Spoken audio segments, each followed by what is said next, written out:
علامہ حامد رضا خان، دوسرے بیٹے مفتی اعظم ہند مصطفیٰ رضا خان رحمت اللہ تعالی علیہ، ان دونوں کے ذریعے سے، یعنی مفتی اعظم ہند کی صاحبزادی بڑی بیٹی اور حجت الاسلام مولانا حامد رضا خان صاحب کے بڑے بیٹے علامہ ابراہیم رضا خان، دونوں کی شادی سے حضور تاج الشریعہ پیدا ہوئے. یعنی تاج الشریعہ کے نانا بھی اعلیٰ حضرت ہیں، دادا بھی اعلیٰ حضرت ہیں، نجیب الطرفین ہیں، نانا مفتی اعظم ہند، دادا حجت الاسلام.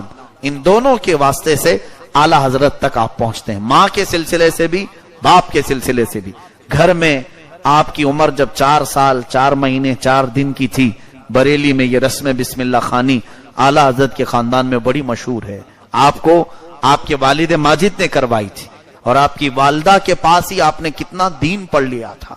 مفتی اعظم ہند کی بیٹی تھی ان کی والدہ، تقوی بچپن سے سکھایا تھا، اور ایسے تقوی کہ حضور تاج الشریعہ رحمت اللہ علیہ کے سفر میں بھی میں نے بہت مرتبہ دیکھا کہ کبھی آپ کی نماز قضا نہیں ہوتی، چاہے وہ کیسے بھی سفر میں آپ جا رہے ہو. بلکہ بریلی میں پہلے کہیں سفر میں جانے سے پہلے آپ کو بتانا پڑتا تھا کہ کہاں سے کہاں سفر پہ جانا ہے، اور پوچھتے تھے.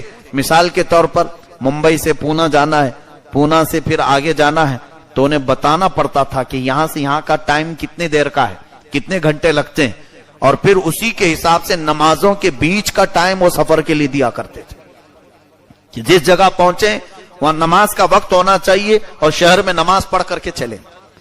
اور ایسے اوقات اگر بیچ سفر میں نماز آ جائے تو اس کو آپ رد فرمایا کرتے تھے. خاص طور پر اسی لیے ٹرینوں کا سفر کم کیا کرتے کہ اس میں اپنا اختیار نہیں چل پاتا، اور سخت مشقت اور محنت جو گاڑیوں کا سفر، اور وہ بھی یو پی کی سڑکیں اس زمانے میں اچھا خاصا تھکا دیتی. آپ لمبا سفر اپنی گاڑیوں میں کرتے صرف اس بنیاد پر کہ نماز قضا نہ ہونے پائے. یہ بچپن سے والدین کا دیا ہوا طریقہ تھا. اور پڑھنے کے وقت آپ کا حال یہ تھا کہ آپ منظر اسلام میں پڑھتے رہے.